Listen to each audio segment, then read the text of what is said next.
Arrêtez de croire que d'envoyer moins de mails, ça va sauver la planète. C'est la conclusion d'un rapport paru dans The Conversation en début d'année. Je vous explique tout.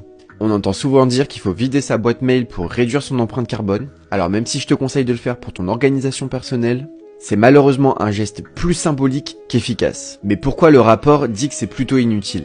Avant de te le dire, n'hésite pas à t'abonner si tu veux d'autres infos insolites. Le premier point qui fait que c'est plutôt inutile, c'est que les systèmes de stockage de données ont une consommation quasiment constante, même lorsqu'elles ne sont pas sollicitées. De plus, supprimer ses mails à la main, c'est consommer plus d'énergie que si on avait éteint son ordinateur pendant le même laps de temps.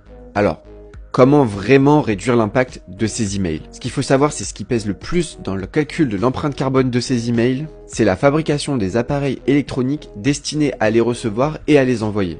Donc pour limiter ton impact, il faut tout faire pour allonger la durée de vie de ton matériel et ne pas le jeter à la moindre occasion.